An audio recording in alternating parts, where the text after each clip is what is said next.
본격 팟캐스트형 투자 유튜브 닥터조의 쉬운 바이오 쉬바. 오늘은 닥터조의 쉬운 바이오 IR 쉬바 R 오름 테라퓨틱 편입니다. 쉬바 R 오름 테라퓨틱 편에 들어가기 앞서서 투자에 대한 이야기를 조금 해보고 싶습니다. 여러분은 투자를 왜 하시나요? 저 같은 경우에는 투자를 하는 이유가 사실 명확합니다. 제가 투자를 한번 제대로 해봐야겠다라고 결심한 이유는 아래 사진에 이유가 있어요. 이 사진이 뭐냐면 도쿄에 가면 카구라자카라고 하는 동네가 있습니다. 뭐 작은 파리다, 작은 교토다 이렇게 유명한 곳인데 여기에 가면 동경 일불학원이라는 건물이 있어요. 그러니까 우리나라로 치면은 뭐 도쿄 불어어학원 뭐 이 정도 느낌이 되겠죠. 왼쪽에 있는 사진이 초입에서 바라본 구관의 건물 모습이고 오른쪽은 안에 들어가서 바라본 신관의 건물 모습이에요. 이 건물 같은 경우에는 신관과 구관을 지은 건축가가 다른데 이제 구관 같은 경우에는 르코르비지에라고 하는 굉장히 전설적인 건축가의 제자였던 준조 사카쿠라라는 분이 지은 건물이고 이 오른쪽에 있는 신관은 요즘에 가장 핫한 건축가 중에 한 명인 소우 후지모토의 작품입니다. 저는 살면서 도쿄를 한 20번에서 30번 이상은 간 것 같은데 요즘 같은 경우에는 갈 때마다 이 동경 일불학원을 들르고 있습니다. 여기 간다고 특별히 할 건 없어요. 관광객들이 많이 가는 시부야나 신주쿠에 비해서 뭐 접근성이 대단히 좋은 것도 아니고 이 건물 자체로는 안에 뭐 작은 식당이나 카페가 있긴 하지만 되게 맛이 있지도 않고 그냥 그렇거든요. 근데 저는 이 건물에서 드는 감정이 너무 좋더라고요. 뭐 우아하고 편안하고 굉장히 심신이 안정되는 느낌을 받습니다. 저는 불어를 전혀 못하고 불어를 공부할 생각도 별로 없는데 이 건물에 올 때마다 나중에 이 근처에 살면서 프랑스어 공부를 하는 것도 나쁘지 않겠다라는 생각이 들더라고요. 저는 왜 투자를 하냐? 제 경우에는 꿈꾸는 삶의 모습이 명확하게 있습니다. 저는 더 많은 경험을 하는 삶이 결국 남는 삶이라고 생각해요. 그러니까 죽기 전에 뭔가 아쉬움이나 그걸 해볼 걸 하는 생각이 안 드는 삶이 제가 생각하는 성공한 삶의 모습에 가깝습니다. 근데 그 더 많은 경험이라고 하는 거는 제 기준에선 이제 다양한 국가에 거주하는 것이라고 볼 수 있을 것 같아요. 물론 지금 집에 살면서 다양한 사람을 만나고 다양한 경험을 할 수도 있겠지만 저 같은 경우에는 다양한 국가에 거주하는 거에 굉장히 관심이 있다. 다양한 국가에 거주하기가 쉬울까요? 당연히 어렵죠. 제가 생각하는 경제적 자유는 이런 겁니다. 완전한 거주 이전의 자유가 허락된 삶. 그러니까 내년에 도쿄에 살았다가 내후년에는 부산에 좀 살아볼까? 그 3년 후에는 바르셀로나에 한번 살아봐야겠다. 그렇게 내가 원하는 곳을 거리낌 없이 이동하면서 살 수 있는 삶이 제가 생각하는 경제적 자유입니다. 그럼 이런 경제적인 자유를 얻으려면 저는 어떻게 해야 될까요? 제일 좋은 방법은 이제 평생 쓰지 못할 정도로 많은 돈을 버는 거죠. 뭐 원효띠 같은 분처럼 아무리 많은 돈을 써도 통장에 돈이 마르지 않는, 하지만 굉장히 비현실적인 가정이다. 그나마 현실적인 가정이라면 이런 게 있을 것 같아요. 내가 어디에 있더라도 수입이 발생할 수 있어야 한다. 부산에 있더라도, 도쿄에 있더라도, 바르셀로나에 있더라도 돈을 계속 쓰기만 하는 게 아니라 돈을 어느 정도 벌어들일 수 있어야 한다. 이게 그나마 현실적이지 않을까. 그럼 내가 어디에 있더라도 수입이 발생하려면 어떻게 해야 하냐? 도서나 음반 등의 창작물에 대한 저작권이 있으면 이게 가능합니다. 베스트셀러 작가라든가 아니면 뭐 밀리언셀러 음반을 낸 가수라든가 이런 사람이면 사실 평생 일을 안 하고 그 사람이 어디에 있더라도 따박따박 내 통장에 저작권 개념으로 입금이 돼요. 하지만 제가 이 나이에 그런 창작물 저작권을 만들어낼 수 있을까? 상당히 비현실적인 이야기죠. 두 번째, 제가 수의사다 보니까 이 소유와 진료가 분리된 병원을 세울 수가 있습니다. 그러니까 제가 병원을 세웠지만 고용된 수의사들을 박아놓고 저는 뭐 바르셀로나에 가 있는 거예요. 동물병원에 대해서 아는 분들은 아시겠지만 이게 경제성이 그다지 나오지가 않아요. 자칫 잘못하다가는 돈을 버는 게 아니라 돈을 잃을 수가 있습니다. 그리고 모든 사업이 그렇지만 주인이 그 사업장을 떠나는 순간 그 사업이 정상적으로 굴러가기가 상당히 어렵습니다. 그래서 이것도 합리적인 옵션은 아닌 것 같다. 그럼 나머지 하나 남은 게 뭐냐? 투자 수익을 지속적으로 창출해낼 수 있으면 내가 어디에 있더라도 수입이 발생할 수 있을 것 같다. 그래서 저는 제대로 한번 투자해보기로 결심한 겁니다.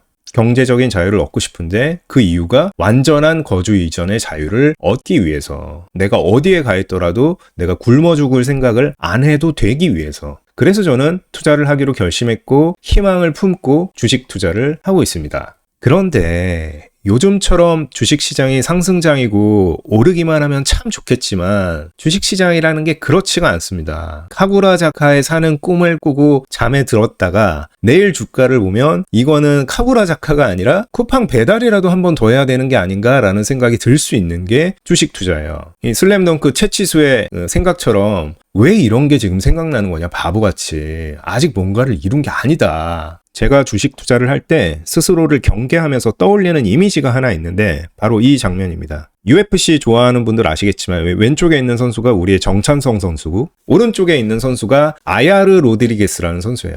정찬성 선수랑 한 몇 년 전에 붙었었는데 이때 결과가 어땠냐? 마지막 라운드 5초 전까지 정찬성 선수가 이기고 있었어요. 들어가지 않고 그냥 빙빙 돌거나 방어만 했어도 승리할 수 있었습니다. 그런데 이때 왜 그랬는지 모르겠지만 코리안 좀비가 아야르한테 달려들어요. 그리고 경기 종료 1초를 남기고 턱에 어마무시한 뽀록 카운터를 맞습니다. 내가 이겼! 하고 들어갔는데 그 다음 장면은 그냥 머리를 이쪽에 쳐박고 실신 KO를 당했어요. 아무리 뛰어난 투자자도 주식 투자가 위험 자산이라는 건 인정할 거예요. 노동 수익은 당연하고 채권이나 그런 투자에 비해서도 주식 투자는 위험하다. 누구도 미래의 수익을 확신할 수 없는 게 주식 투자입니다. 피터 린치의 말처럼 이익을 당연하게 여기는 생각은 하락장이 오면 자연스럽게 치유가 됩니다. 장기 투자, 차트 매매, 배당주, 인덱스 다 경우는 다르지만 어쨌거나 이런 투자를 할 때 저절로 벌어다 주는 투자는 아무것도 없어요. 그래서 우리가 투자를 할 생각이라면 지금 해야 될 게 뭐다?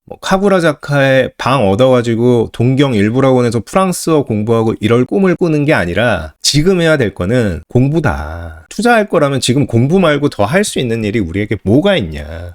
나중에 몇백억을 벌어서 은퇴를 해서 유유자적하게 살 수 있는 순간이 올지는 모르겠지만 지금은 그런 게 아니잖아요. 경기가 안 끝났다고요. 이렇게 쓸데없이 달려들다가 마지막에 한 방 쳐맞고 그냥 파산할 수 있는 게 주식 투자거든요. 이렇게 되지 않기 위해서 우리는 항상 자신을 경계하고 공부를 해야 된다. 정찬성, 아야르 로드리게스의 마지막 1초를 잊지 말자. 그럼 쉬바알 오름 테라퓨틱 편을 시작하도록 하겠습니다. 본 자료는 오름 테라퓨틱의 최신 IR 및 검증된 자료를 바탕으로 재구성했고요. 본 영상을 시청하기 전에 ADC 항암제 어디까지 파봤니 편의 시청을 추천합니다. 오늘 내용이 상당히 어려울 거고 ADC에 관련된 내용은 제가 따로 부연 설명하지 않을 거예요. 그렇기 때문에 기존의 ADC 종목에 투자하고 있는 투자자가 아니면 반드시 ADC 항암제 어디까지 파봤니 편을 보고 오시기를 바랍니다. 매수 후 발생하는 손실에 대해서는 당연히 책임지지 않고요. 최신 정보와 일부 다른 부분이 있을 수 있어서 재확인이 필요합니다. 잘못된 내용이 있을 수 있고 특히 설명 과정에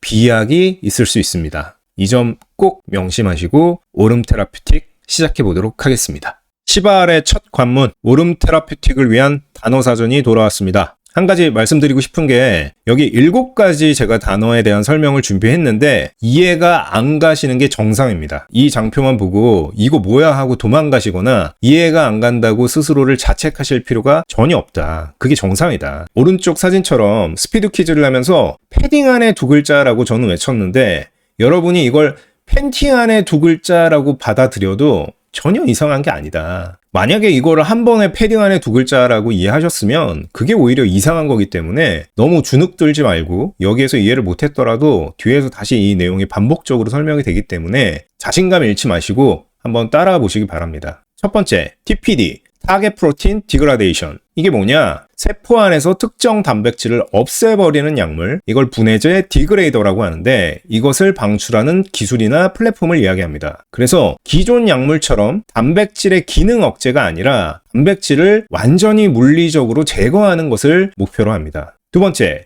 DAC, 디그레이더 안티바디 콘주게이트입니다. 기존 ADC 뭔지 얘기 안 하겠습니다. 세포독성 페이로드 대신에 디그레이더를 연결한 신개념 ADC입니다. ADC처럼 보이지만 이 세포독성 물질 대신 단백질을 분해시키는 디그레이더를 페이로드로 사용하는 특징이 있습니다. 세 번째, POI, 프로틴 오브 인터레스트라고 하는데 기질 단백질이라고 합니다. 질병과 직접 연관된 단백질로 우리가 표적해야 할 단백질을 의미해요. 그래서 약물 개발의 어떤 시작점이자 TPD가 없애고 싶어하는 목표물을 말합니다. 네 번째, 유비퀴틴과 유비퀴티네이션. 어렵습니다. 유비퀴틴은 세포 안에서 프로테아솜이 분해할 단백질을 표시하는 태그 단백질이에요. 프로테아솜이라는 게 단백질을 분해하는 역할을 하는 놈인가 본데, 이 유비퀴틴이라는 거는 프로테아솜이 분해할 단백질을 표시하는 단백질이다. 그래서 유비퀴티네이션은 뭐냐면 유비퀴틴을 단백질에 붙여서 프로테아솜으로 보내는 표식 과정, 유비퀴틴을 붙여서 보내는 이 과정을 의미합니다. 다섯 번째, GSPT1 Translation, Termination, Factor 1 단백질 번역 종결 인자를 말합니다. 단백질 번역에서 아미노산 연결을 중단하여 작업을 마무리하는 단백질을 말합니다. GSPT1이 분해되면 암세포가 사멸되므로 TPD의 디그레이더로 GSPT1 분해제가 주로 사용됩니다. 여섯 번째, E3 리가제. 유비퀴틴을 POI, 아까 뭐라고 그랬죠? 목표로 하는 단백질에 붙여주는 효소를 의미합니다. TPD의 성능을 좌우하는 핵심 파트고 어떤 E3를 쓰느냐가 약물의 특성을 결정하기도 합니다. 마지막, CVRN. 세레블론이라고 하는데 이거는 E3 복합체의 서브 유닛으로 유비퀴틴을 붙일 타깃을 고정하는 손 역할을 수행합니다. 어떠세요? 뭔 소린지 진짜 하나도 못 알아듣겠죠? 헤딩 안에 두 글자, 팬티 안에 두 글자. 이게 정상이다. 괜찮다. 모르는 게 정상이다. 넘어가 보자. 오름 테라피틱은 뭐 하는 회사냐? 항체 단백질 분해 약물 접합체, 디그레이더 안티바디 콘주게이트를 선도하는 기업입니다. 본사는 대전과 보스턴에 두 군데에 나눠져 있습니다. 이렇게 되면 좋은 점이 뭐냐면 24시간 회사가 굴러가요. 그리고 미국에 본사가 있음으로 해서 어떤 미국의 핵심 연구 인력들을 충원하기가 굉장히 용이하다. 이런 장점을 갖고 있습니다. 회사의 특징을 살펴보면 임상 단계에 진입한 DAC를 최초로 개발했습니다. 퍼스트 인 클래스라고 했고 이거를 제가 전학생이라고 말씀드렸죠. 베스트 인 클래스는 학교 짱, 이렇게 새로운 기전을 갖고 오는 애를 퍼스트 인 클래스라고 했습니다. 근데 DAC라고 했는데 이게 조금 이상합니다. ADC 같은 경우에는 안티바디가 앞에 오잖아요. 안티바디 드럭 컨주게이트, 항체 약물 접합체라고 읽었는데 이거는 왜 안티바디가 뒤로 갔을까요? 원래대로라면 안티바디 디그레이터 컨주게이트가 맞아요. 근데 이렇게 되면 또 ADC죠. 기존의 ADC와 구별하기가 어렵습니다. 이게 어떤 ADC인지 모르잖아요. 그래서 아마도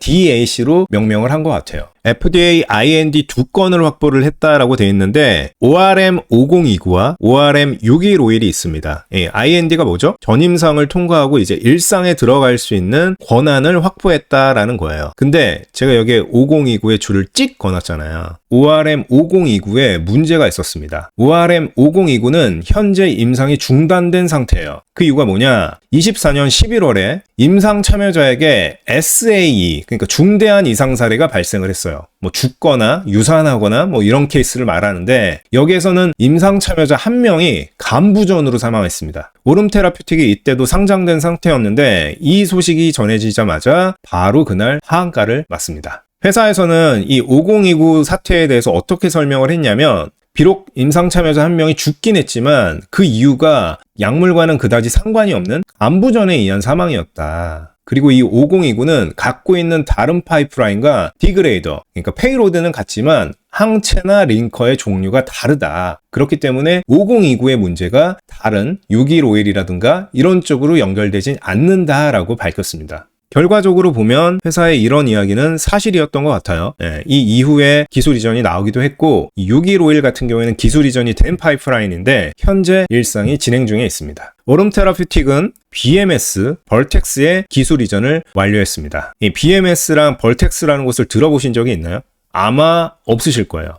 뭐 화이자, 일라이릴리, 뭐 노보노디스크 이런 건 들어봤어도 BMS, 벌텍스가 어떤 데인지 아는 분은 거의 없을 겁니다. 그래서 메세라 때와 똑같이 몰라 내가 모르니까 이거 다 듣보잡이야 이렇게 말씀하시는 분들이 있어요. 근데 그렇지 않다. 이 BMS, 벌텍스 둘 다 나스닥 상장사고요. BMS라고 하면 안 나오고 브리스톨 마이어스 스퀴비라는 회사의 약자거든요.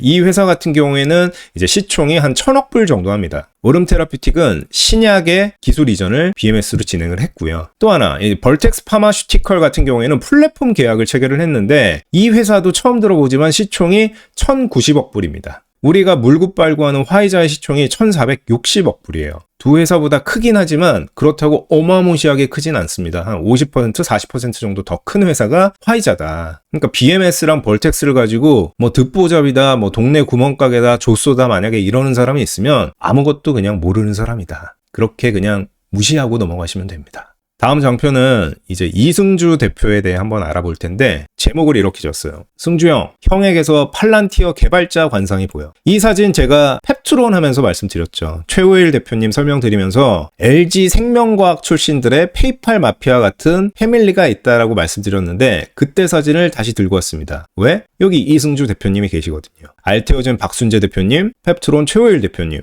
리가켄바이오 김용재 대표님, 그리고 오늘의 주인공 오름테라퓨틱 이승주 대표님이 여기에 있습니다. 이 파맵신 대표님은 이번에도 제가 블러 처리를 해드렸습니다. 부디 미래에 꼭 부활하셔서 제가 이 블러 처리를 떼드릴 날이 오기를 바라겠습니다. 이 옆에 있는 사진이 뭐냐면 팔란티어 개발자 사진이라고 떠돌고 있는 사진이에요. 뭐 스탠포드 옷 입은 분도 계시고 요런 분, 동양인 분들 꽤 많고 요 사진 보고 좀 어떠신가요? 팔란티어 개발자들이 뭐 언제 아동병원이나 이런 데를 방문했던 사진인 것 같은데 이때 팔란티어 주주들 사이에 무슨 일이 있었냐면 이거 추매해야 된다. 이 개발자들이 이런 관상을 가진 회사는 잘 될 수밖에 없다라는 그런 분위기가 형성이 됐었어요. 이게 좀 웃긴 얘기지만 사실이다. 그만큼 개발자 관상으로서 정말 좋은 관상을 팔란티어 개발자들이 하고 있었다. 저는 약간 이승주 대표님을 보면 이 팔란티어 개발자들이 떠오르는 게 요 밑에 있는 요 이미지가 뭐냐면 이승주 대표님이 오름테라퓨틱을 상장하면서 IR을 진행했던 영상이거든요. 근데 요 밑에 보이실지 모르겠지만 요 뭐 이상한 회색 같은 게 장표에 떠다니잖아요. 이게 뭐냐면 IR을 진행하시면서 이 커서 입력 같은 거를 약간 실수하셔서 약간 요런 게 막 떠다니고 있는 거예요. 제가 이걸 보면서 느낀 거는 약간 찐 너드구나. 그냥 연구 열심히 하고 신약 개발하는데 올인하지 뭐 요런 거 되게 스타일리시하게 잘하고 요런 사람은 아니구나라는 걸 느꼈습니다. 약간 팔란티어 개발자를 봤을 때 느낌, 신뢰감이 뿜뿜하는 그런 느낌을 개인적으로는 받았어요. 사업은 사람이 하는 거죠. 이승주 대표님의 이력에 대해서 한번 살펴보면 연세대학교 생화학과 학사를 졸업하셨고요. UC 버클리에서 생물리학 박사를 받았습니다. 스탠포드 화학과 포닥을 진행했고 LG 생명과학 연구소에 입사를 했는데 당시 연구소장이 누구였냐? 바로 리가켄바이오의 김용주 대표님이셨어요. 이때 김용주 대표님이 연구소장이었는데 이승주 박사님을 스카우트하게 됩니다. 그래서 LG생명과학에서 5년 정도 일을 하시다가 사노피, 프랑스의 빅파마인 사노피의 아시아 연구소장으로 역임을 하십니다. 정리하면 이승주 대표님은 좋은 학벌, 좋은 라인, 좋은 역량을 가진 대표처럼 보인다. 이력만 보면 그렇게 볼 수 있을 것 같고요. 이분이 창업을 결심한 이유가 좀 재밌어요. 오름테라퓨틱 창업을 고민하던 때에 MIT의 어떤 교수님의 조언을 듣고 창업을 결심했다라고 합니다. 이 교수님이 이렇게 얘기했대요. 야, 네가 이 정도 에셋을 갖고 있으면 창업해도 돼. 너 좋은 제품 있어? 신약 외에 좋은 플랫폼을 가졌어? 그 기술 논문으로 검증이 됐어? 그 기술 특허로 보호받고 있어? 최소한 전임상 수준에서 성공적인 결과를 갖고 있어? 이게 MIT 교수님이 했던 조언이래요. 요런 게 있으면 창업해도 돼. 이승주 대표님이 생각을 해보니까 yes 모두 yes였다라는 겁니다. 그래서 오름테라퓨틱을 창업하기에 이르렀다라고 해요. 이 밑에 5가지 조건은 저도 비슷한 얘기를 한 적이 있지만 우리가 어떤 바이오텍을 평가할 때 기준으로 삼으면 좋은 조건이라고 생각합니다. 최소한 이 5가지 조건을 어느 정도 만족하는 회사에 투자하자. 이제 본격적으로 DAC 이야기를 해보겠습니다. 디그레이더 안티바디 콘주게이트. DAC가 뭐냐? 기존 ADC하고 항체와 링커는 역할이 똑같아요. 다른 거는 딱 하나입니다. 페이로드가 다르다. 앞으로 이 DAC에 대해서 다양한 언어로 나올 거예요. 여기 보면 TPD 스퀘어라고도 하고 TPD라고도 하고 디그레이더 얘기도 나올 텐데 DAC라는 거는 ADC와 다 똑같은데 페이로드의 종류만 다르다라고 이해하시는 게 이해가 빨라요. 그래야 헷갈리지 않습니다. 기존의 ADC의 페이로드가 세포독성 페이로드죠. 그래서 이 세포독성 페이로드가 몇 가지 작용 기전을 갖는다라고 했어요. DNA 합성을 저해하고 미세소관의 형성을 억제하고 그리고 토포이소머라제 1의 기능을 저해하는 등의 역할을 합니다. 제한적인 작용 기전을 갖고 있다라는 거예요. 근데 DAC는 뭐냐? 페이로드에 이런 세포 독성 페이로드 대신에 표적 단백질 분해제를 달았습니다. 타겟 프로틴 디그레이더를 달았어요. 그래서 기존의 페이로드와 차별적인 작용 기전을 갖고 있다. 그럼 앞으로 우리가 알아야 될 건 하나예요. ADC와 DAC가 다 똑같잖아요. 근데 딱 하나가 다르다. 페이로드가. 그럼 뭡니까? 결국 표적 단백질 분해제, TPD, 디그레이더 이런 게 다르다는 건데 이게 뭐야? 그걸 어떻게 만드는데? 그걸 하면 뭐가 좋은 거야? 요거를 앞으로의 장표에서 쭉 이야기하게 될 겁니다. 굉장히 복잡하게 생각될 수 있는데 ADC 다 아시죠? 항체, 링커, 페이로드. 이거 모른다? 나가세요. 나가서 다른 영상 보고 오십시오. DAC는 ADC와 다 같은데 하나가 다르다. 페이로드가 달라요. 기존의 세포독성 페이로드가 아니라 표적 단백질 분해제가 붙어 있다. 그래서 앞으로는 이게 붙어서 뭐가 달라지는지를 공부하게 될 거다. 글로벌 ADC 시장은 2028년까지 280억 달러 규모로 성장이 전망이 된다고 합니다. CAGR 23%, 보고서에 따라서 다르지만 어쨌거나 ADC 시장은 엄청나게 성장하는 시장이다라는 것을 공통적으로 이야기하고 있어요. 그리고 전체 바이오텍 기술 이전의 약 30%를 차지하는 시장입니다. 그런데 문제가 뭐냐? ADC 시장이 급성장하고 있는데 페이로드 작용 기전이 다양하지가 못해. 아까 제가 말한 거 두세 가지 정도로 다양하지 못하기 때문에 경쟁이 심화되고 있다라는 겁니다. 그 세 가지 안에서 싸우다 보니까 자꾸 들어온다라는 거예요. 결국에는 수요는 한정돼 있는데 공급이 많아지니까 경쟁이 심화되잖아요. 시장이 커지는 데는 한계가 있으니까. 그 문제가 있다라는 겁니다. 기존의 ADC 페이로드, 튜블린을 억제하고 DNA를 손상시키고 토포이소머라제를 억제하는 이런 기전을 갖고 있었는데 차세대 페이로드의 필요성이 생겼다라는 겁니다. 좀 더 안정적이고 독성이 낮고 새로운 작용 기전을 갖고 있는, 그리고 내성이 좀 생기지 않는 이런 차세대 페이로드가 ADC 혁신의 다음 역할을 주도하지 않을까라는 게 오름 테라퓨틱의 생각이에요. 자, 정리하면 ADC는 빠르게 성장하는 섹터가 맞아요. 그런데 한 가지 문제가 있어요. 페이로드가 조금 아쉬워요. 기전이 너무 한정돼 있고 너무 많은 플레이어들이 존재합니다. 그래서 오름 테라퓨틱은 세포 독성 페이로드 대신에 단백질을 분해시키는 디그레이더를 페이로드로 달았어요. 그게 DAC라는 겁니다.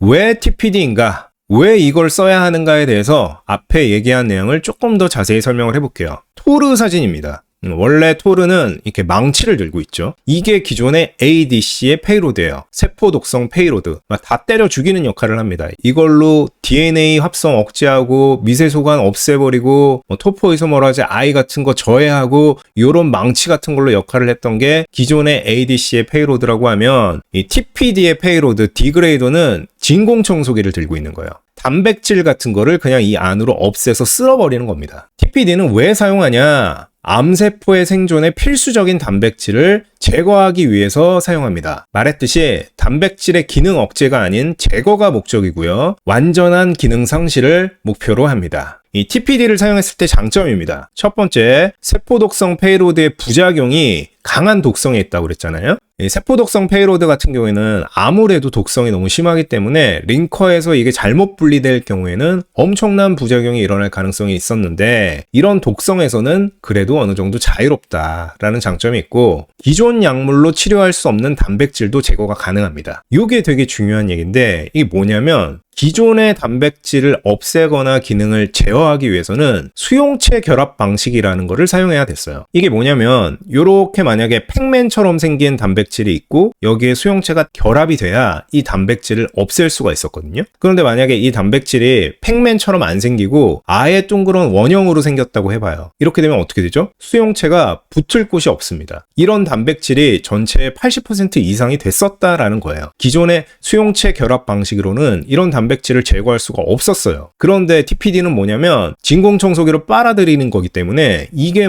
팩맨 모양으로 생겼든 둥그렇든 상관하지 않습니다. 그냥 분해해버려요. 약물이 붙을 자리가 없어도 제거가 가능하다. 그래서 오름 테라퓨틱의 공식 IR 자료 마지막 장표가 뭐냐면 수용체가 결합할 수 없는 단백질 타겟으로 인한 질병을 해결하는 게 우리 회사의 목표다라고 마지막 장표에서 이야기를 합니다. 그만큼 이 내용이 중요하다라는 거겠죠. 어떤 단백질도 제거할 수 있다라는 게 TPD 기술이 가진 장점입니다. 기존의 단백질 기능 억제제는 약효가 감소되면 다시 활성화되는 특징이 있었어요. 그런데 이거는 완벽하게 그 단백질을 없애버리기 때문에 내성 자체를 없애버릴 수 있다라는 겁니다. 또 촉매처럼 연속적으로 반복해서 연쇄작용이 가능하다. 기질 단백질을 분해한 후에 빠져나와서 다른 기질 단백질을 연속으로 분해가 가능하다. 요거는 지난번 ADC 할 때 잠깐 비슷한 내용이 나왔죠. 뭐죠? 바이스탠더 이펙트. 세포 독성 페이로드가 암세포 하나를 죽인 다음에 세포막을 건너가서 주변 암세포까지 죽인다라고 했어요. 그거랑 비슷하게 이 TPA 디그레이더도 다른 기질 단백질을 연속으로 분해하는 기능을 갖고 있습니다. 마지막으로 우리가 없애고 싶어하는 단백질이 돌연변이를 일으킬 수 있잖아요. 암세포는 똑똑하고 자기가 살기 위해서 무슨 짓이든 한단 말이죠.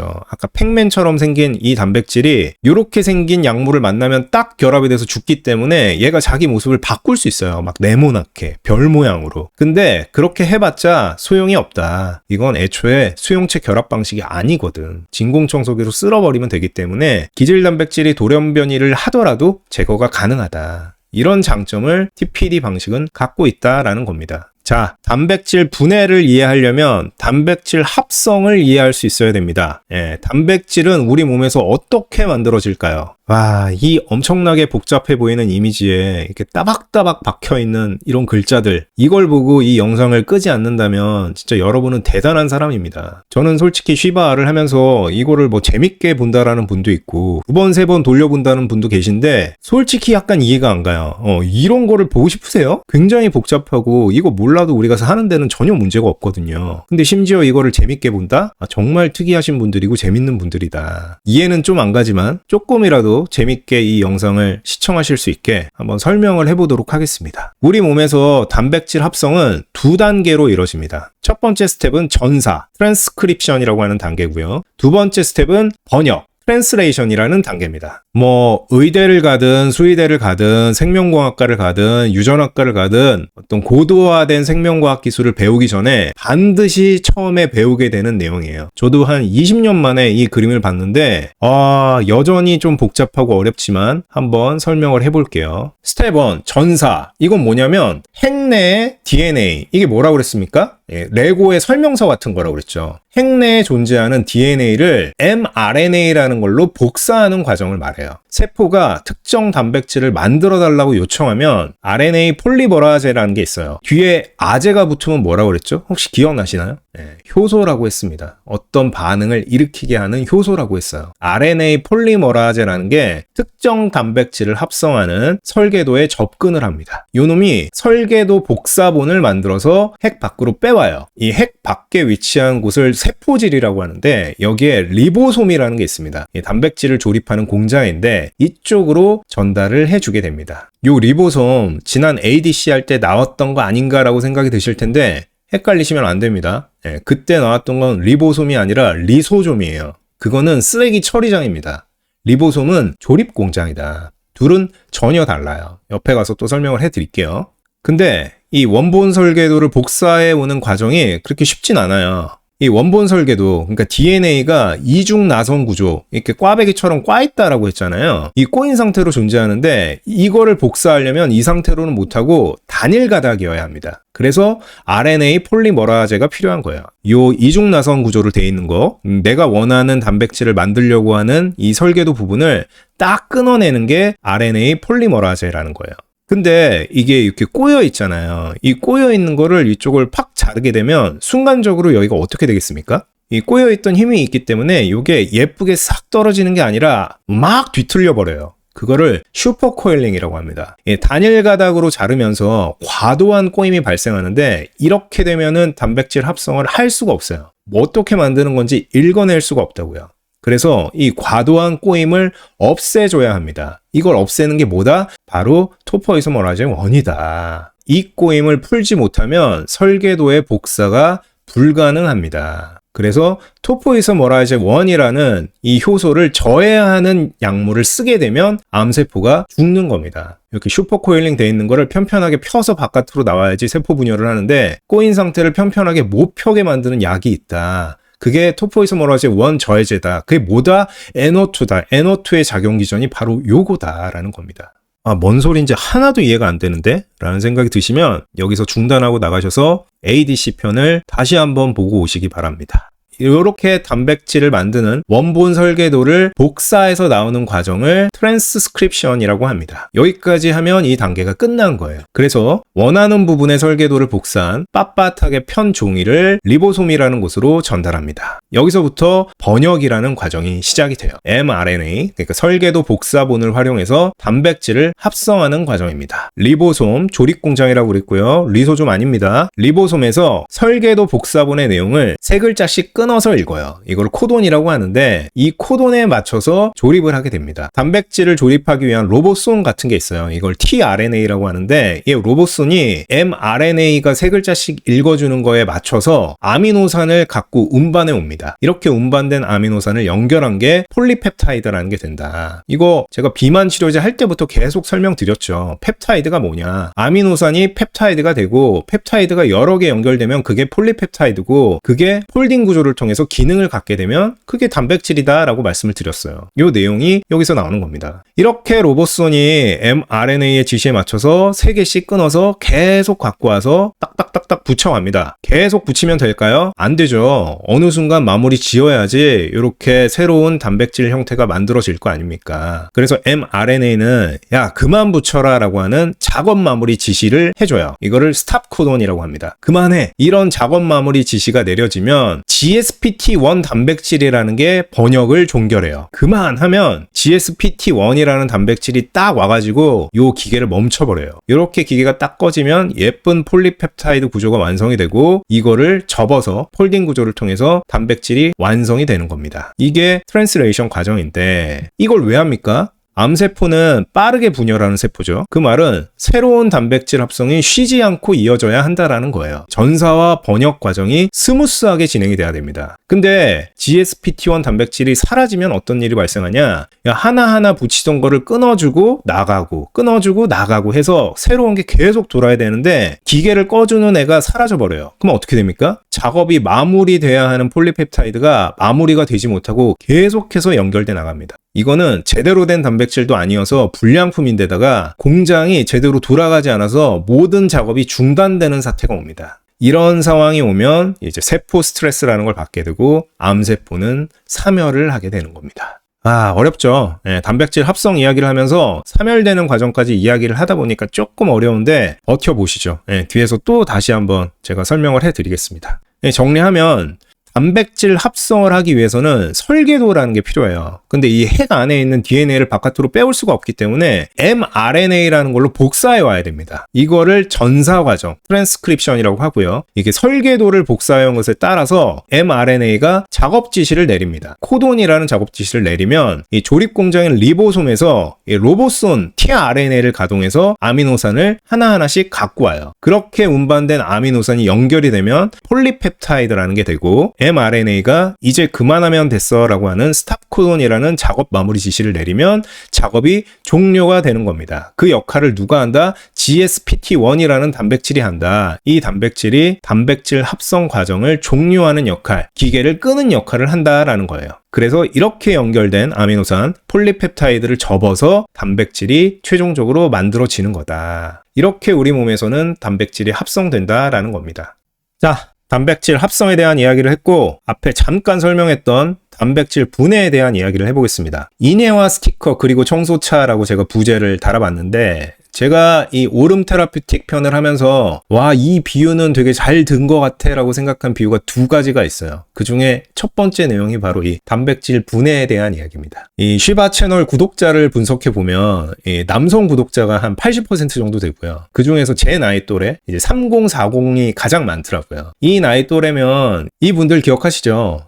전설의 바르셀로나 그 시절에 세 얼간입니다. 사비, 부스케츠, 이니에스타. 이 세 얼간이를 단백질 분해를 하는 효소에 한번 비유를 해본 거예요. 이분들이 하는 역할이 뭐냐? 대형 폐기물 스티커 부착반입니다. 이 대형 폐기물 여러분 아시죠? 집에 있는 책상이나 책장이나 이런 거 버릴 때 그냥 버리면 큰일 나는 거 아시죠? 가져가지도 않고 벌금 물어요. 반드시 구청에 신고해서 스티커를 붙여야 이제 청소차가 와서 그거를 실어갑니다. 요 세 얼간이가 하는 역할이 그거예요. 이 원은 무슨 역할을 하냐? 스티커를 찍어냅니다. 그래서 스티커를 활성화해서 붙이기 위한 준비를 하는 하는 게 E1이다. 그럼 부스케츠 E2는 무슨 역할을 하냐? 찍어낸 스티커를 받아서 운반하는 역할을 합니다. 예, 홀딩의 역할을 해요. 이게 부스케츠의 역할이다. 마지막 E3 이니에스타는 무슨 역할을 하냐? 폐기물이 어떤 건지를 파악해서 자기가 나설 자리가 맞다라고 판단이 되면 거기에 스티커를 최종적으로 붙이는 역할을 합니다. 그리고 이 CRBN이라는 게 있는데 이건 뭐냐면 붙이려고 하는 폐기물을 딱 고정시켜주는 역할을 해요.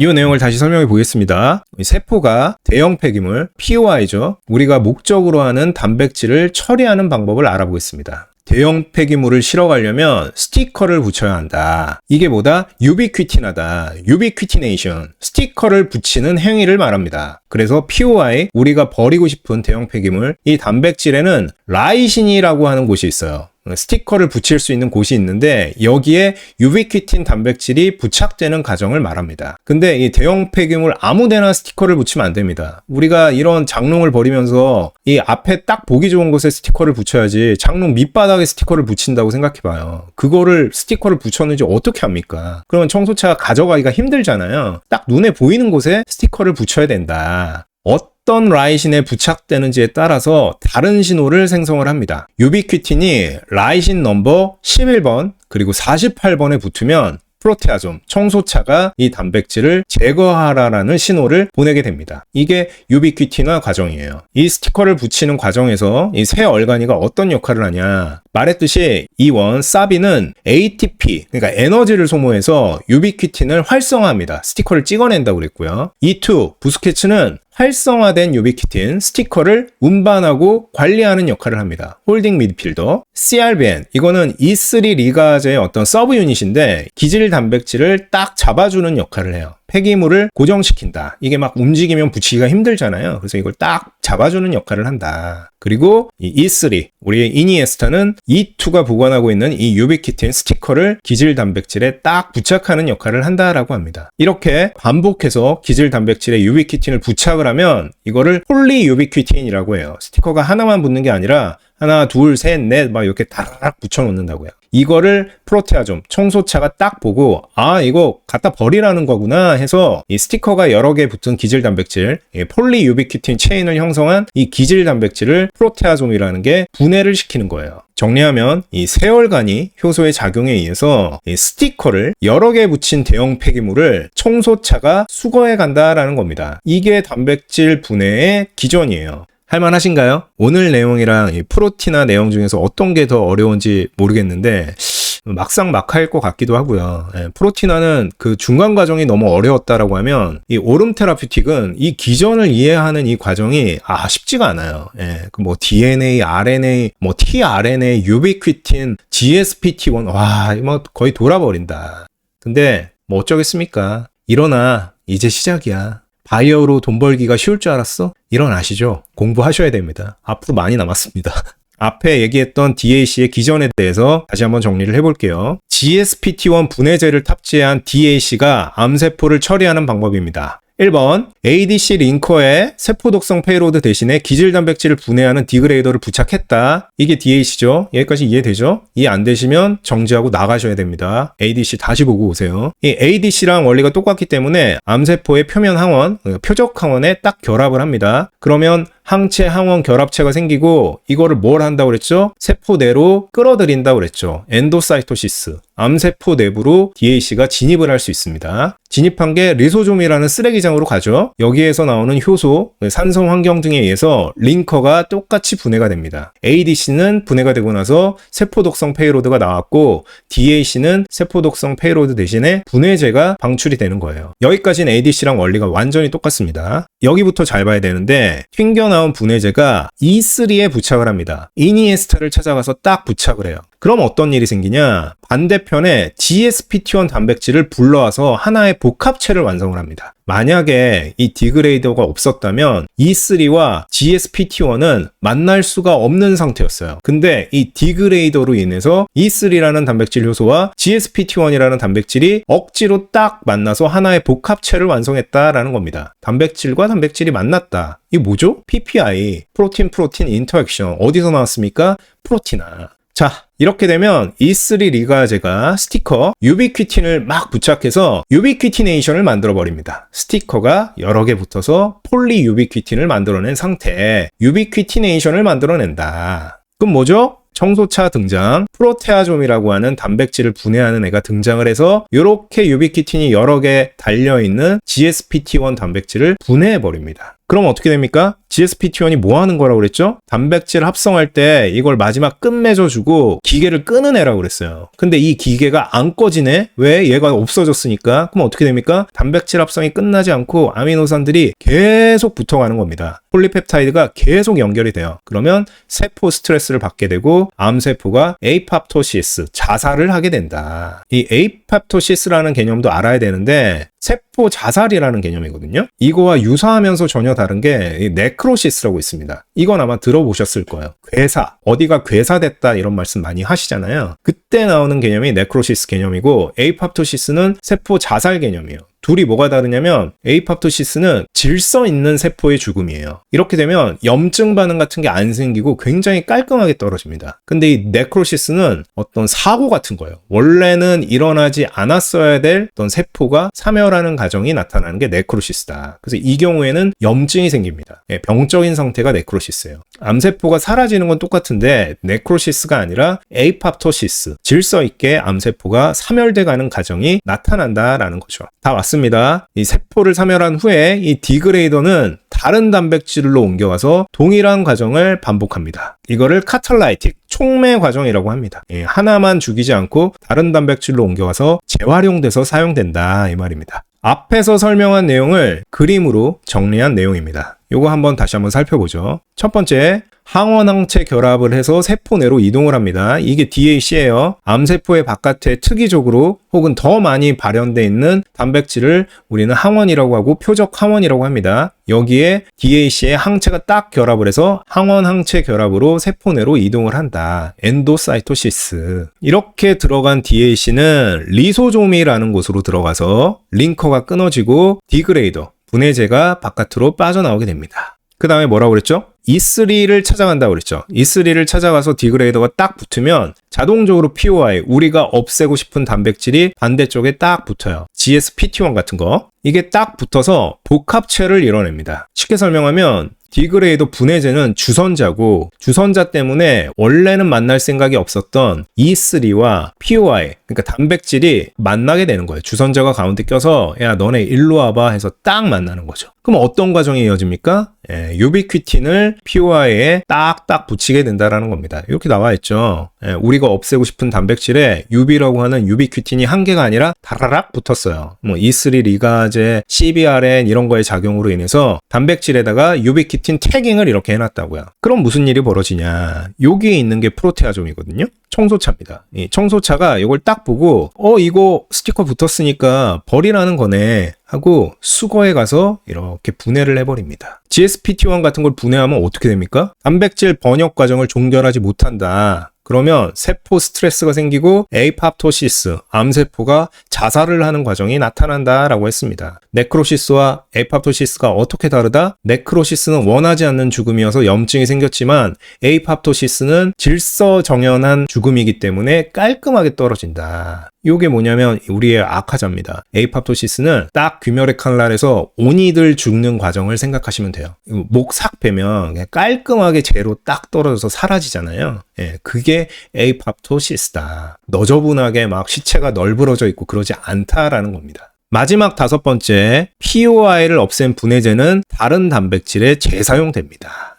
여기 들어가서 주선자 역할을 하면서 POI에 갖다 붙이고 없앴죠. 근데 이 빨간색 디그레이더가 어떻게 됐습니까? 바깥쪽으로 다시 튀어나옵니다. 다른 단백질을 또 찾아서 이 과정을 반복한다. 촉매적 과정을 한다라는 거죠. 이게 DAC의 작용 기전이다. 이걸 하면 뭐가 좋냐? ADC의 분해제를 결합해서 사용하게 되면 효능이 높아지고요. 우리가 원하는 딱 암세포만 찾아 들어가서 딱 죽여버릴 수 있으니까 효능이 높아지고 PK가 개선되고요. 단독으로 투여하는 게 아니라 이렇게 항체 약물 접합체처럼 링커에 딱 달아서 들어가게 되면 방광기도 길어져서 경구용이 아니라 주사용으로 오랫동안 작용하는 형태로 만들 수도 있고, 마지막으로 안전성 그리고 치료 지수가 개선될 수 있습니다. 만약에 정상세포에 가서 GSPT1이 작용한다라고 하면 안 되죠. 원래는 이게 정상세포이기 때문에 단백질을 계속 만들어내야 되는데 정상적인 애를 죽여버리면 안 될 거 아니에요. 근데 DAC 형태로 만들면 우리가 타겟하는 세포에 가서만 작용하기 때문에 안전성이 훨씬 높아진다. 이런 장점을 갖고 있다라는 겁니다.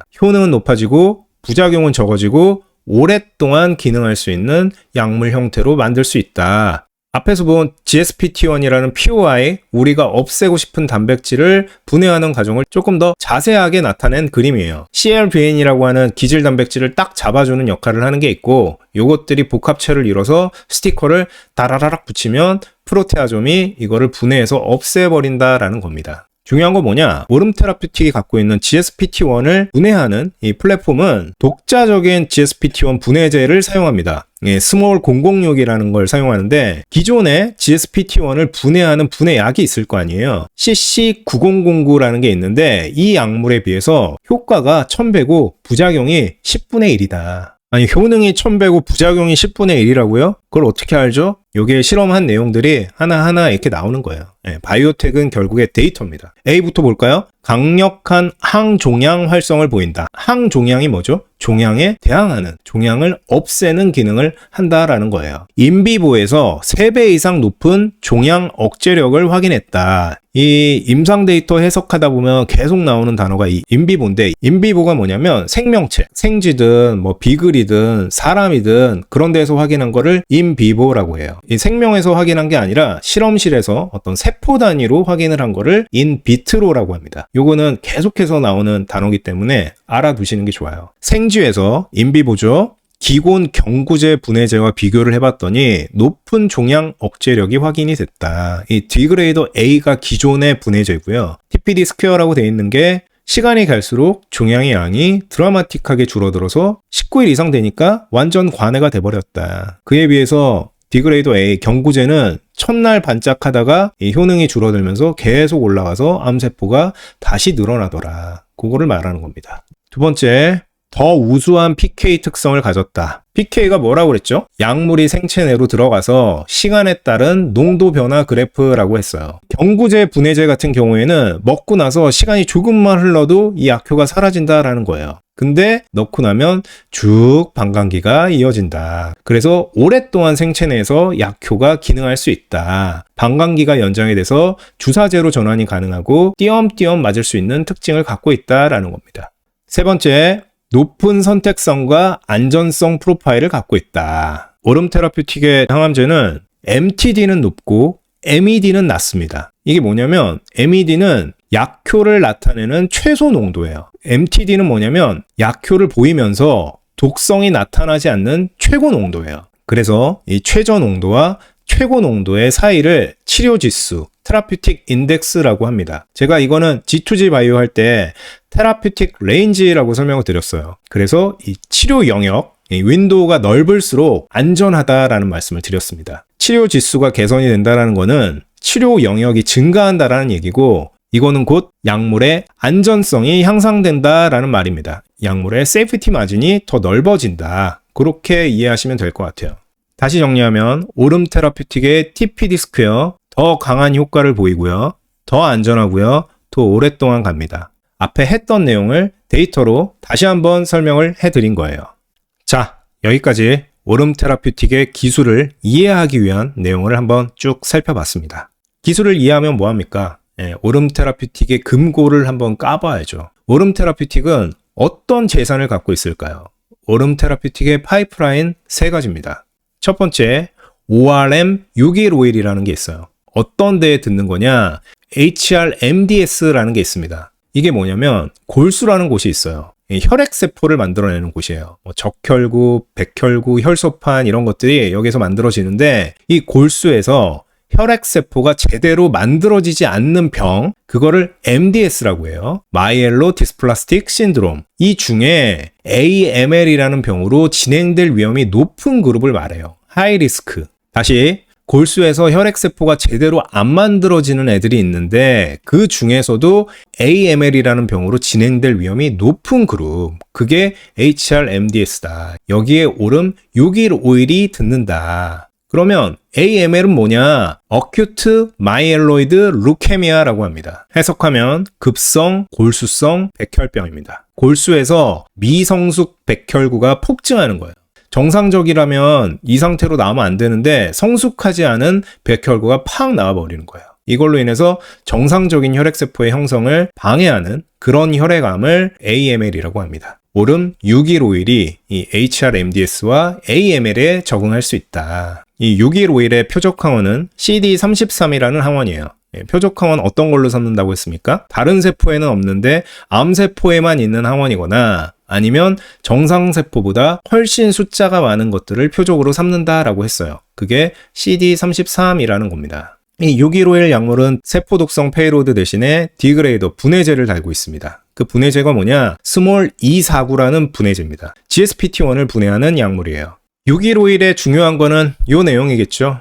이 신약은 BMS의 기술 이전이 완료됐습니다. 업프론트가 무려 1억 달러였어요. 1,450억 정도 되나요? 일시불로 반환 의무가 없는 계약금으로 받은 돈이 1,450억이에요. 제가 한번 데이터를 봐야겠지만 우리나라 바이오텍이 업프론트를 1억 달러 이상 받은 적이 많지 않거든요. 아무리 많아도 제 생각에는 한 5손가락 안에 들 것 같은데 그 정도로 많은 돈을 BMS로부터 일시불로 땡겼다. 그리고 잔여 마일스톤은 8천만 달러 정도가 남았습니다.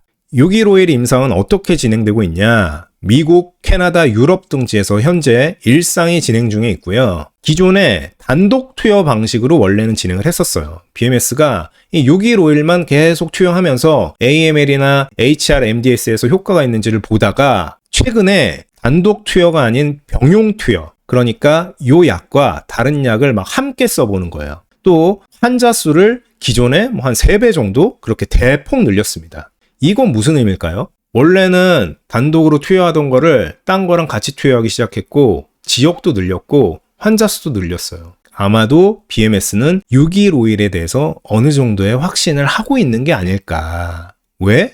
이렇게 늘어나면 이게 다 돈이거든요. 환자 10명으로 하나의 약만 찔러 넣는 거랑 여러 군데에서 환자를 30명으로 늘려서 다른 약이랑 같이 찔러 넣는 거랑 어떤 게 더 돈이 많이 들고 수고롭겠어요. 당연히 후자가 그렇겠죠. 근데 BMS가 그 짓을 하고 있다. 이유는 뭐다? 아마도 615일의 약효에 대해서 확신을 갖고 있을 것이다. 일상 결과는 두고 보면 알 텐데 아마도 좋은 결과가 나오지 않을까 싶습니다. 이승주 대표님이 615일에 대해서 한 말씀이 올해 연말이나 내년 초에 마일스톤을 BMS로부터 수령할 예정에 있다. 마일스톤이 뭡니까? 어떤 임상 단계를 넘어갈 때마다 기술 이전을 한 회사로부터 받는 돈이잖아요. 당연히 임상이 잘 진행돼야 받을 수 있는 돈인데 대표님은 임상이 잘 진행될 거를 어느 정도 확신하고 있다. 25년 말이나 내년 초에 BMS로부터 마일스톤을 뭉태기로 수령받을 예정이 있다. 이 말입니다.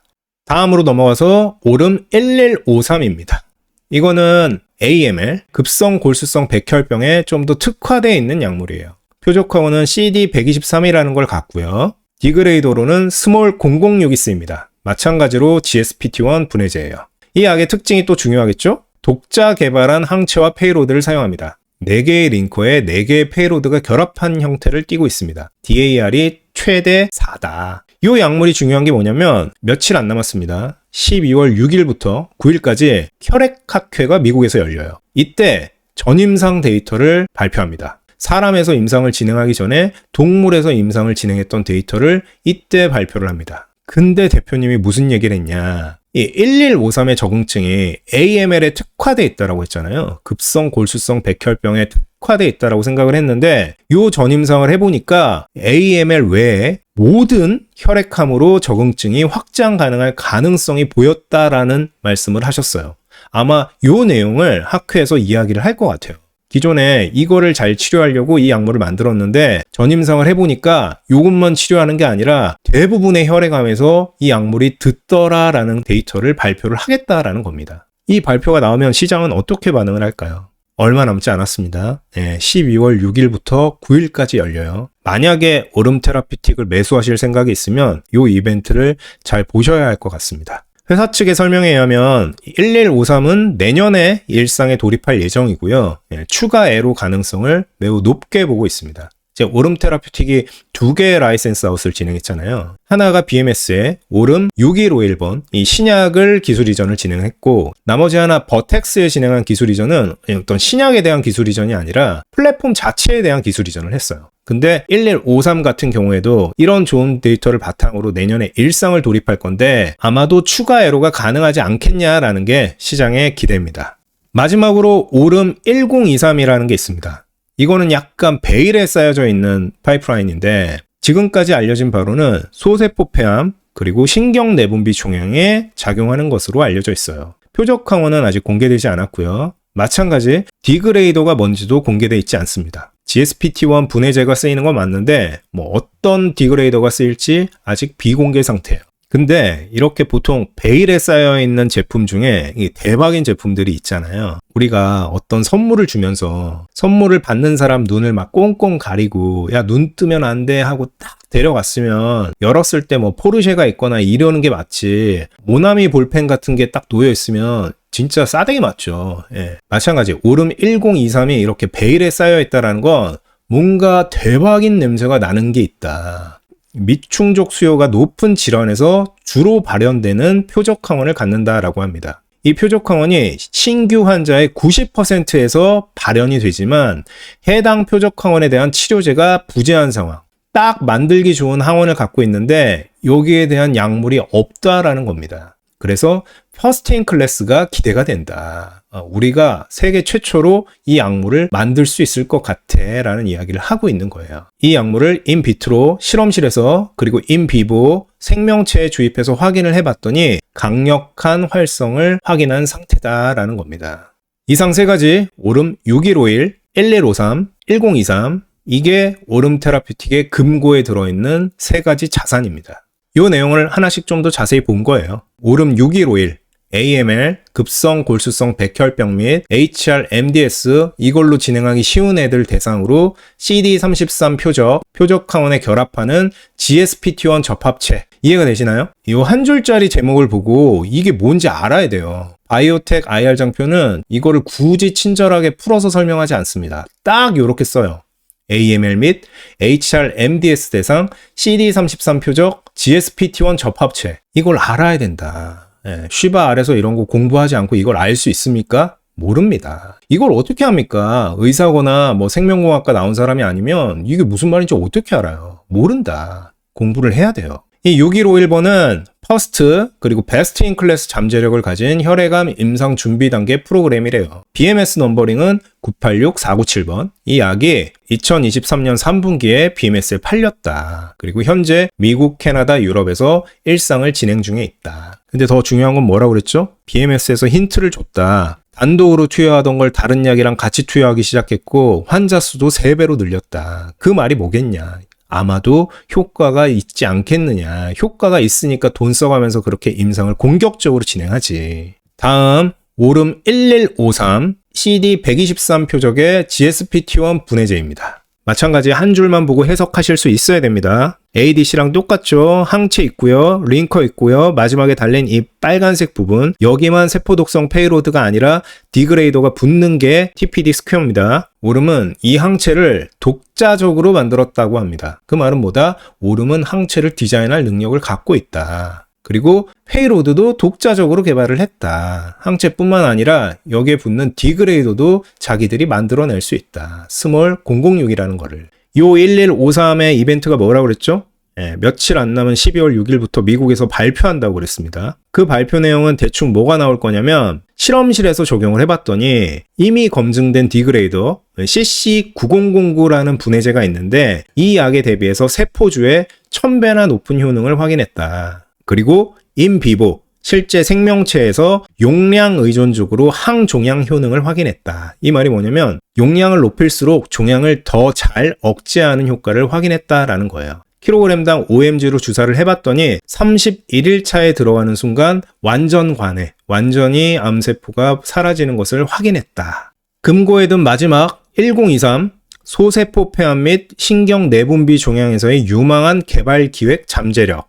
이거 아직 베일에 쌓여있기 때문에 표적화원이 뭔지도 안 나와 있고 디그레이더가 뭔지도 안 나와 있어요. 근데 뭐다? 베일에 쌓여있으면 보통은 대박일 확률이 있다. 인비트로, 실험실, 그리고 인비보, 생명체 데이터에서 강력한 효능을 확인을 했고요. 이 질병에서 주로 나타나는 항원에 대한 치료제 개발이 현재 제한적인 상태예요. 1023이 나오면 잠재적으로 퍼스트 인 클래스 기회를 갖고 있다.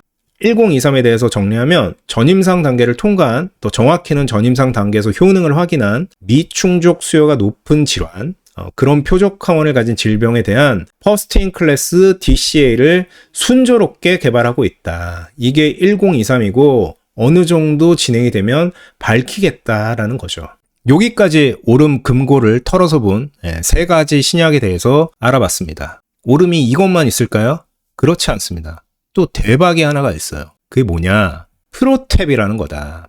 제가 구두 가져가라고 했습니다. 디그레이더. 이 영상 혹시 보셨나요? 박정민 배우랑 이 화사님이 이 청룡영화제에서 영화를 한 편 찍었죠. 몇백만, 몇천만 뷰 계속 기록하면서 봐지고 있는 영상인데 제가 오름하면서 두 가지 비유가 굉장히 마음에 든다라고 하면서 첫 번째 비유가 우리 세월간이를 소환해서 단백질을 어떻게 분해하느냐에 대한 비유라고 그랬고 나머지 하나가 바로 이거였습니다. 박정민과 화사를 이용해서 프로탭을 설명하는 비유. 이 화사님이 링커입니다. 링커. 그리고 이 빨간색 구두가 디그레이더예요. 분해제. 그래서 보통의 DAC나 ADC는 링커에 디그레이더가 그냥 갖다 붙어요. 링커에 페이로드가 그냥 갖다 붙는 게 지금까지의 DAC였고 ADC였어요. 근데 갑자기 박정민이라는 배우가 딱 튀어나옵니다. 얘가 뭐다?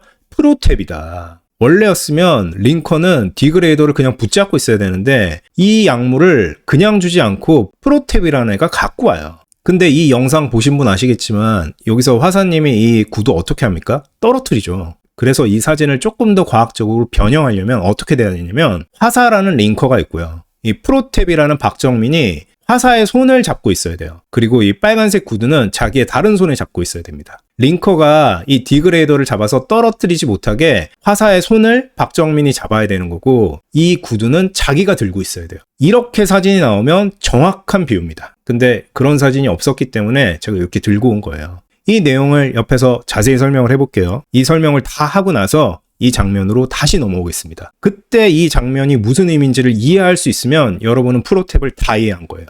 프로탭은 뭐고 이건 왜 만든 거야? 박정민은 갑자기 어디서 나온 거야? 프로탭이 뭐냐? DAC에서 디그레이더 분해제를 링커에 직접 연결하는 대신에 링커 결합을 중개하는 아답터 역할을 하는 게 프로탭입니다. 약물을 링커에 직접 달기보다 그 중간에 아답터 역할로 껴서 얘가 약물을 잡고 이 아답터는 링커와 연결한다는 거예요. 아답터가 뭐죠? 이게 아답터입니다. 원래였으면 벽에 붙어있는 콘센트에 직접 우리는 이걸 연결해야 돼요. 콘센트를 링커라고 하고 연결하는 선을 페이로드라고 하면 직접 했어야 되는데 그게 어떻게 아다리가 안 맞는 경우에 우리가 쓰는 게 아답터예요. 중간에 아답터를 딱 붙이고 이 딱 꽂죠. 이게 프로탭입니다.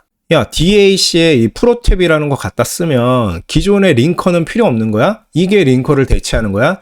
그렇지 않죠. 기존의 항체 링커 디그레이더 구조가 항체 링커가 있고 프로탭이 중간에 달라붙고 디그레이더 구조로 들어오는 거예요. 아니 디그레이더를 링커에 직접 붙이면 되지 귀찮게 이런 건 왜 만드는 거야? 괜히 만들었겠습니까? 이 디그레이더가 암세포에서 무슨 역할을 한다고 그랬죠? 중매쟁이 역할을 한다고 그랬어요.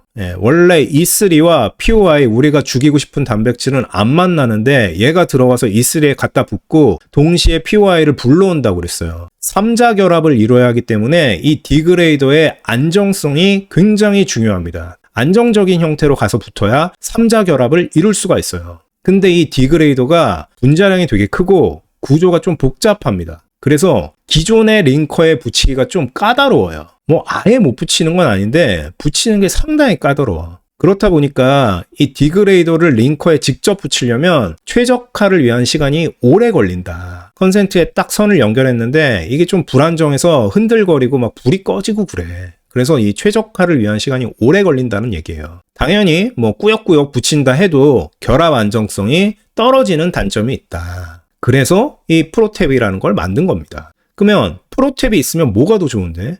첫 번째, 항체와 링커의 연결 최적화는 건드리지 않아도 돼요. 프로탭이 들어가면 구조가 이렇게 생겼다고 그랬죠. 항체, 링커, 그리고 프로탭, 디그레이더. 이 부분은 건드리지 않아도 된다라는 거예요. 그래서 DAC의 안정성을 유지할 수 있다라는 거고, 다양한 링커, 페이로드 종류와 호환이 가능하다. 그래서 다양한 질환으로 적응증 확장이 가능하다라는 겁니다. 세 번째, 이걸 쓰면 DAC 개발 기간이 빠르게 단축된다. 아까 뭐라고 그랬습니까? 디그레이더를 링커에 붙이는 게 상당히 까다롭고 붙인다고 해도 이게 불안정해서 시간이 오래 걸린다고 그랬어요. 근데 이 프로탭이라는 걸 딱 만들어 놨어요. 만능 어댑터를 딱 만들어 놓으면 이거를 만드는 과정이 줄어들겠죠. 임상기간 단축에 기여할 수 있다. 임상기간이 단축되면 뭐가 좋습니까? 돈을 아낄 수 있죠. 엄청난 장점입니다. 마지막, 안티바디 그리고 페이로드 전문 ADC 바이오텍과 다양한 협업이 가능하다. 사업을 확장할 수 있다. 양쪽으로 호환이 가능하다면서요. 그러니까 약물 만드는 회사, 항체 만드는 회사랑 이야기를 할 수 있고 무궁무진하게 사업 영역을 확장해 갈 수 있다라는 겁니다. 이게 프로탭이다. 다시 이 장면으로 돌아오겠습니다. 이해되시나요? 링커가 있고 디그레이더가 있어요. 링커한테 디그레이더를 그냥 줬더니 화사가 이 구두를 떨어뜨렸어요. 그럼 어떻게 해야 됩니까? 박정민이 나와야 됩니다. 박정민이 빨간색 구두, 디그레이더를 들고 오른손으로 화사의 손을 잡아야 돼요. 이게 링커, 프로탭, 디그레이더 구조다. 굉장히 안정적인 형태를 만들 수 있다라는 겁니다. 이해 가시나요? 제가 했지만 이 비유는 진짜 대박인 것 같습니다. 아무도 이런 비유를 생각하지 못했을 거예요. 이 영상 못 보신 분은 한번 보시고요. 저는 결혼을 했고 남자지만 사람들이 어떤 부분에 열광하는지를 알 것 같아요. 그리고 제가 개인적으로 박정민 배우를 되게 좋아하거든요. 좋아하는 이유는 똑똑해서.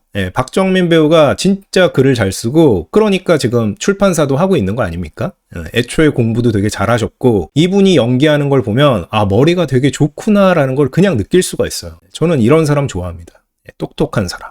프로탭 구조를 자세하게 설명한 겁니다. DAC 개발을 위한 어댑터 링커 플랫폼. 화사의 손을 붙잡고 있는 박정민 플랫폼. 이런 프로탭을 만들어 놓으면 CRBN 기반 분해제거나 E3 리가제 분해제로 확장을 할 수 있다. 다양한 분해제를 프로탭에 달 수 있다라는 겁니다. 이게 몸에 들어가면 어떻게 되냐? 기존의 ADC 링커에 프로탭이 붙어서 쫙 들어왔죠. 프로탭에 이 페이로드 분해제가 결합이 됩니다. 이게 몸에 들어가면 링커는 링커대로 잘려나가고 프로탭도 나가리. 딱 이 상태로 분해제가 정확하게 나온다라는 거예요. 근데 만약에 여기서 프로탭이 없습니다. 링커에 붙이기도 쉽지 않지만 링커가 분해되고 나서 이 구조가 명확하게 딱 이 상태로 떨어지게 하기가 어렵다라는 거야. 얘의 역할이 뭐죠? 3자되면 E3랑 POI 연결해 주는 거잖아. 이 형태로 딱 나와야 되는데 떨어지면서 여기가 막 울그러지고 잘 이상하게 떨어지면 그거를 잘 못 해준다라는 겁니다. 그래서 프로탭이 필요하고 프로탭이 우리 몸에 들어가면 이런 식으로 작용을 한다. 장점 아까 말했죠. 개발기간 단축되고 다양한 분해제 페이로드와 호환되고 다양한 링커와도 호환이 된다. 프로탭은 만능 어댑터다. 이렇게 프로탭이 만능 어댑터다 보니까 다양한 항체, 다양한 링커, 다양한 분해제와 다양하게 결합을 할 수 있어요. 오름의 플랫폼은 항체, 링커, 분해제의 자유로운 매칭을 통해서 많은 적응증으로 확장될 수 있는 가능성을 보유하고 있다. 이 어댑터에 커피포트도 꼽았다가 닌텐도도 꼽았다가 여러 가지 다 꼽을 수 있다는 겁니다. 그러면 적응증을 다 다르게 충족시켜 줄 수 있겠죠. 심심할 때는 닌텐도 꼽는 거고 커피 끓여 먹을 때는 커피포트 꼽는 거고 수염 깎을 때는 전기 면도기 꼽는 거고 그 얘기예요. 지금은 종양에 조금 집중돼 있지만 앞으로 여기 달리는 거를 막 바꿔서 달기 시작하면 종양이 아닌 곳으로도 확장해 나갈 수 있다라는 겁니다. 그럼 뭡니까? 이 어댑터 프로탭 누구 거죠? 오름 테라퓨틱 거예요. 그리고 항체 회사 엄청 많죠. 페이로드 회사 엄청 많죠. 이런 애들이 프로탭에 접근할 거라고요. 프로탭이 갖고 있는 장점이 명확하기 때문에. 그럼 오름은 어떤 플레이를 할 수 있습니까? 양쪽 회사에서 뽀 찌를 때는 개꿀 포지션을 구축할 수 있다. 통계 배워서 아시죠? 항체 회사가 만약에 3개고 페이로드 회사가 3개예요. 여기서 나타날 수 있는 적응증 개수가 몇 개입니까? 3 곱하기 3, 9개잖아요. 그러면 뽀찌를 몇 번 뗄 수 있습니까? 9번 뗄 수 있어요. 뽀찌를 뗄 수 있는 경우의 수가 9가지라고요. 그 말은 뭐다? 돈을 많이 벌 수 있다. 오름 테라퓨틱의 DAC 혁신 전략입니다. 올해 이후에 이 회사가 어떤 식으로 사업을 해 나가겠냐라는 거를 한 장의 장표에 정리한 거예요. 지금의 오름은 GSPT1을 타깃하는 분해제를 주로 사용하는 DCA 항암제를 만들고 있습니다. 1153, 1023 이런 것들을 현재는 만들고 있다. 근데 앞으로는 어떻게 할 거냐? 다른 단백질을 타깃하는 분해제를 결합할 거다. 그 말은 뭐다? 다른 약물이 만들어진다라는 거예요. 현재는 GSPT1 단백질을 타깃하는 것만 만들고 있지만 GSPT1이 아니라 암세포를 죽일 수 있는 다양한 단백질 분해제를 갖다 붙이겠다라는 겁니다. 그리고 종양의 종류에 따라 각기 다른 항체의 페이로드를 조합해서 최적화된 DAC를 빠르게 만들겠다. 어떤 암에서는 항원 X가 필요하고 디그레이더로 TPD-A가 필요한데 어떤 암은 B가 필요하고 C가 필요하고 이렇다라는 거예요. 여기에 맞춰서 하나하나 바꿔가면서 적응증을 늘려나가겠다라는 겁니다. 이게 오름의 DAC 혁신 전략이다. 지금은 이것만 하고 있는데 우리가 이 DAC 기술의 마도를 꽉 잡고 프로테위라는 것도 갖고 있기 때문에 페이로드도 바꿔서 달 거고 항원에 따라서 항체나 링커 같은 것도 바꿔 달아서 빠르게 이 시장을 키워나가겠다. DAC 우리가 다 먹을게. 우리 거야. 이상으로 오름 테라피틱을 다뤄봤어요.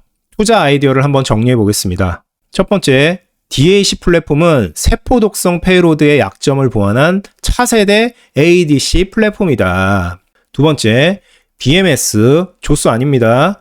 버텍스에 각각 업프론트 1450억, 마일스톤 1.35조의 좋은 조건으로 기술 이전을 완료했다. 제가 뭐라고 그랬습니까? 바이오텍 투자할 때 기술 이전을 했거나 기술 이전이 임박한 회사를 봐야 된다고 그랬어요. 왜?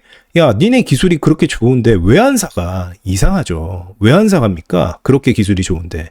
세 번째, DAC라는 게 주목받으면서 추가 기술 이전이 나올 가능성이 높다. 언제? 곧 나올 수 있다. 오름 1153. 언제 발표한다고요? 12월 6일 날.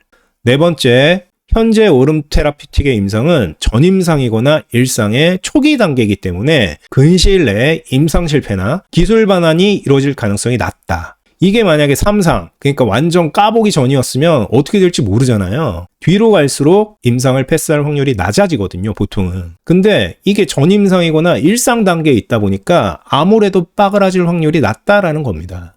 다섯 번째, 독자적으로 항체 링커 페이로드를 디자인할 수 있는 신약 회사이자 플랫폼 회사이다. 이 얘기 어디서 나왔죠? D&D 파마텍. D&D 파마텍은 DD01 같은 신약을 갖고 있는 신약 회사이자 오랄링크 같은 플랫폼을 갖고 있는 플랫폼 회사이다. 이렇게 되면 어떻게 됩니까? 안전하죠. 신약 하나가 맛이 가더라도 플랫폼이 굳건하게 받쳐줄 수 있어요. 게다가 이 회사는 프로탭이라는 것도 갖고 있다. 여섯 번째, DAC 시장이 개화할 경우에 프로탭 이거 안 찾겠습니까? 어댑터 링커 플랫폼, 화사의 손을 붙잡아주는 박정민, 이거 안 찾겠어요? 찾아준다. 주목받을 가능성이 높다. 현재는 이 프로탭이 밸류에 크게 가산이 안 돼 있는 것 같은데 제가 봤을 때 이 화사 박정민 이거 강력하다. 일곱 번째, 개인 투자자의 관심이 초입 구간에 불과하다. 지금 오름 테라피틱 시총이 1.2조인데 주변에 오름 테라피틱 투자하는 분들 많습니까? 많지 않아요. 개인 투자자들이 아직 오름 테라피틱을 인지하지 못하고 있습니다. 여러 가지 이유가 있지만 아무튼 그래요. 나중에 이분들이 달라붙으면 주가를 올릴 여지가 있다. 여덟 번째, FI, 그러니까 재무적 투자자, 얘네한테 투자해서 돈 벌려고 투자했던 사람들이 보호예수 기간, 주식을 팔지 못하게 묶어둔 기간이 지났어요. 그래서 지금 팔 수 있습니다. 근데 다 안 팔고 아직 묵혀두는 물량이 많다라는 겁니다. 이 말은 뭐죠? 더 오를 거라고 생각할 가능성이 있다. 마지막 아홉 번째, 제가 요즘 바이오텍 분석하면서 제일 많이 보고 있는 부분입니다. 지금 장세가 어떤 장세다? 유동성 장세다. 이게 이번 달에 끝나냐? 그렇지 않다. 최소한 내년 상반기까진 갈 거고 아마도 선거철까진 갈 거다. 그 유동성 장세 같은 게 나타나게 되면 꿈의 기업들이 더 많이 올릴 여지가 있다고 그랬습니다. 어떤 기업? 프로티나, 큐리옥스 이런 것들 멋있잖아요. 세계 최초, 세계의 모든 걸 통합한다. DAC도 마찬가지다. 퍼스트 인 클래스 약물과 플랫폼에 높은 밸류에이션을 부여할 가능성이 있다라는 겁니다. 좋은 점만 봐서 되겠습니까? 리스크도 봐야겠죠. 뒤에서 절규하고 있습니다. 첫 번째, 퍼스트 인 클래스 임상은 항상 위험이 도사려요. 이게 처음 하는 거다 보니까 앞으로 어떻게 될지 몰라. GLP-1 임상 같은 거는 이미 몇십 년 전부터 해왔던 거기 때문에 부작용이라는 게 어느 정도 다 나와 있고 대충 예상이 돼요. 어떻게 흘러갈지. 근데 최초로 하는 임상은 어떤 결과가 나올지 잘 몰라요. 5029 어떻게 됐습니까? 임상하다 환자가 죽었어요. 물론 간부전 때문에 죽었지만 어쨌거나 이런 악재가 튀어나오면 바로 그냥 하한가 꽂을 위험이 있다. 항상 위험이 도사린다.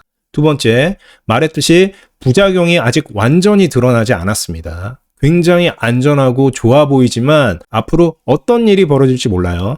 단백질 있는 거 싹 분해해버리면 개꿀이다 싶지만 우리 몸이 단백질이 없어짐으로 인해서 어떤 부작용을 나타낼지 아직 완전히 알지 못합니다. 이런 위험성을 안고 있다.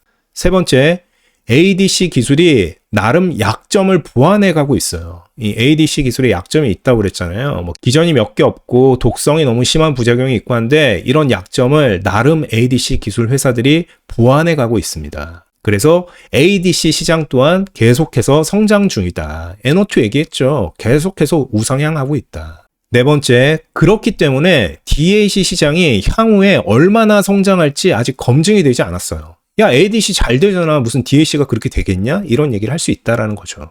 다섯 번째, 신규 상장 주식의 대량 오버행 물량이 대기하고 있습니다. 26년 2월 14일. 물론 이렇게 오버행이 튀어나온다고 항상 주가가 떨어지는 건 아닙니다. 프로티나도 잘 버티다가 지금 신고점 찍었죠. 이런 것처럼 버티면 넘어갈 수 있지만 어쨌거나 찝찝한 오버행 물량이 기다리고 있다. 마찬가지 여섯 번째. 보호예수가 끝난 재무적 투자자 물량이 아직 안 나갔다고 그랬죠. 근데 얘네가 영원히 안 나가겠습니까? 나가죠. 그래서 얘네 물량이 출회되지 않았다는 게 좋은 걸 수도 있지만 리스크일 수도 있다. 마지막 일곱 번째. 일반 투자자가 이해하기에 기술이 너무 어렵다. 제가 이거 프로티나 얘기할 때 했는데 사람들이 이렇게 기술이 어려우면 접근하기 무서워할 수 있어요. 제가 그렇게 보는 주식 중에 하나가 올릭스인데 올릭스 주가가 굉장히 많이 오르긴 했지만 올릭스 투자하는 분 중에 올릭스의 기술을 알고 있는 사람이 거의 없을걸요? 이렇게 되면 어떤 문제가 벌어지냐? 주가가 흔들릴 때 이 사람들이 견디질 못합니다. 왜? 그 기술을 이해를 못하니까. 근데 반대로 알테오젠이나 펩트론 같은 거 있죠. 기술이 어려울 게 없어요. 하이브로자임이랑 스마트 디포. 이게 어렵습니까? DAC에 비하면 완전 쉽다고요. 이런 거는 대부분의 투자자가 이 회사가 어떤 기술을 갖고 있고 이게 왜 필요한지 이해하고 있다. 이런 주식은 주가가 흔들릴 때 개미들이 물량을 지킬 가능성이 있습니다. 강성주주가 많이 형성될 수 있어요. 근데 이렇게 기술이 어렵잖아요. 그게 어려울 수 있다. 여기까지가 제가 생각하는 오름 테라퓨틱의 투자 리스크가 되겠습니다. 거의 다 왔는데 이렇게 기술, 리스크, 아이디어까지 정리를 하고 나니까 한번 샤머니즘에 기대서 한번 오름을 한번 봐보자고요. 제가 샤머니즘으로 바라본 오름은 소오름이라고 했는데 이 뭐냐? 대기업 회장님이나 정치인들이 중요한 결정을 할 때 점을 보러 가잖아요. 전 옛날에 그걸 이렇게 생각했거든요. 아니, 점 볼 시간이 있으면 노력을 하지 뭐 그 시간에 무슨 점을 보고 다녀. 미친 거 아니야? 이렇게 생각을 했는데 지금은 좀 생각이 바뀐 게 그분들은 할 만큼 다 한 거예요. 사람이 할 만큼 다 한 다음에 마지막으로 한번 점을 본 거예요. 약간 진인사 대천명이라고 해야 되나? 그래서 저도 오름 테라퓨틱 뭐 요 정도 분석했잖아요. 화사 박정민 나오고 세월간이 나왔으면 할 만큼 한 거 아닙니까? 이만큼 하고 나서는 한번 샤머니즘에 한번 기대해 본 거지. 보겠습니다. 아이렌. 제가 좋아하는 아이렌. 요즘 주가가 막 떨어지고 횡보하고 있는데 다시 말하지만 저는 아무 걱정을 하지 않습니다. TPU가 나왔잖아요. 뭐 사이퍼 마이닝 날라다니던데 가세요. 저는 아무 걱정을 하지 않아요. 아이렌은 잘 될 거다. 아이렌 로고 보십시오. 이렇게 우상향 하잖아요. 아이렌, 이 얼마나 좋습니까? 샤머니즘 쪽으로. 그 다음에 삼성 바이오로직스, 삼성 바이, 산다. 얼마나 좋습니까? 우리의 삼성 바이오로직스. 매수세가 많이 들어온다. 오름, 얼마나 좋습니까? 이렇게 산이 하나 있고 위로 올라가는 모양새다.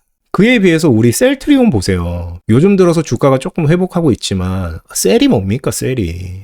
매도세가 이렇게 강한 거는 샤머니즘 쪽으로 조금 깨름칙하다. 그래서 우리 팔란티어 개발자를 연상시키는 승주형이 와서 이렇게 하는 거예요. 야, 한잔해. 내림 테라퓨틱보다 낫잖아. 마지막 장표입니다. 아무도 정복하지 못한 산에 결국 오름? 이렇게 써놨는데 제 유튜브 썸네일을 보고 이거 어디서 본 것 같은데 라는 생각이 든 분이 계시면 연락 주시기 바랍니다. 저랑 코드가 굉장히 잘 맞는 분일 가능성이 높다. 제가 그 썸네일을 어떤 거를 차용했냐면 이 그림을 차용했어요. 제가 되게 좋아하는 그림이거든요. 안개바다 위의 방랑자라고 1818년 하필이면 1818에 그려진 그림이에요. 이 독일 화가 프리드리히가 그린 그림인데 제가 이 그림을 좋아하는 이유는 보고 있으면 마음이 되게 차분해지고 굉장히 겸손해집니다. 인간이 딱 지팡이 들고 이런 연미복 같은 걸 입고 여기 어떻게 올라갔는지 모르겠는데 저 먼 산 이런 데를 바라보는데 안개가 쫙 깔린 거예요. 제가 오름을 하면서 이 그림을 보니까 이게 이렇게 보이는 거예요. 여기 끝에 있는 요 산은 기존의 수용체 형태로는 분해할 수 없었던 단백질, 이런 타겟을 가진 단백질이 있고 요 반대쪽 산은 아직 정복하지 못한 종양의 산이 딱 보이는 것처럼 느껴졌어요. 그래서 저는 이런 썸네일을 만들어낸 겁니다. 종양 정복을 위해 오늘도 오름 비슷한가요? 이거를 지브리풍 형태로 바꿔달라고 한 건데 여기 캔서라고 써있잖아요. 저는 오름 테라퓨틱에 투자를 할 것 같은데 그런 마음으로 투자를 할 것 같아요. 물론 많은 재료가 있고 좋은 기술을 가진 회사이기 때문에 화사 박정민도 있고 미래에 돈을 많이 벌어서 나를 행복하게 해줄 것 같아서 투자하는 것도 있는데 이 종양이라는 게 언젠가는 정복을 해야 되지 않겠습니까? 저도 암에 걸릴 수 있고 여러분도 암에 걸릴 수 있고 우리의 부모님도 암에 걸릴 수 있고 심지어 우리 애기들도 암에 걸릴 수 있어요. 이걸 정복을 해야 되는데 지금의 ADC 이런 것만 가지고는 힘들 수 있다. 근데 이 오름 같은 애들이 갑자기 DAC 이런 거 들고 나오면 언젠가는 이 암도 정복할 수 있지 않겠습니까? 50년이 걸릴지, 그게 10년이 걸릴지, 30년이 걸릴지, 100년이 걸릴지 모르겠지만 언젠가는 이 암을 정복할 수 있지 않을까. 그래서 저는 이 오름 테라피틱에 돈을 벌기 위해 투자하는 것도 있지만 여기 써놨듯이 사그라다 파밀리아에 벽돌 한 장 올려놓는 관광객의 마음으로 여기에 투자를 하려고 합니다. 이 사그라다 파밀리아가 바르셀로나에 있는 대성당이잖아요. 엄청나게 멋있는 성당인데 여기가 아직 완공이 안 됐습니다. 곧 될 텐데 관광객들이 가서 내는 입장료가 있어요. 한 몇만 원 하는 입장료를 내고 당연히 들어가야 되는데 사그라다 파밀리아를 완공하는데 이 벽돌 같은 거를 쓰는 비용으로 쓴다고 하더라고요. 그게 사실인지 아닌지는 모르겠지만 어쨌거나 그런 얘기를 들으면 돈 내는 게 굉장히 아깝지가 않죠. 이런 멋진 훌륭한 성당에 내가 벽돌을 한 장 놓고 가는구나. 그런 마음이 들면 기꺼이 돈을 낸단 말이지. 이 오름 테라퓨틱도 마찬가지다. 이 회사가 만약에 치고 빠지는 재료만 갖고 있는 작전주거나 이러면 물론 돈을 벌면 그것도 의미가 있지만 인류적으로 봤을 때 무슨 의미가 있습니까? 근데 만약에 이 회사가 좋은 회사가 될 수 있으면 나중에 인류의 암을 정복하는데 기여를 할 수 있고 나는 거기에 벽돌 한 장 올려놓은 거 아니겠습니까? 그런 마음으로 저는 오름 테라퓨틱에 투자를 했고 앞으로도 응원하도록 하겠습니다. 안개바다 위의 방랑자처럼 암이 정복될 날을 지켜보도록 하겠습니다. 이승주 대표님, 보스턴과 대전에 계시는 우리 직원 여러분, 화이팅입니다. 엄청 어려운 내용 듣느라 수고하셨습니다. 한 번에 이해가 안 가는 거 당연하다. 2번, 3번, 4번 들으시면 됩니다. 그래도 이해가 안 간다? 투자하지 마세요. 투자할 회사가 오름 테라퓨틱만 있는 거 아닙니다. 꼭 내가 이해할 수 있는 회사에만 투자하시길 바랍니다. 그래야 주가의 흔들림에 견딜 수 있다. 그래야 큰 돈 벌 수 있습니다. 그럼 다음 시간에 더 유익한 내용으로 뵙도록 하겠습니다. 끝!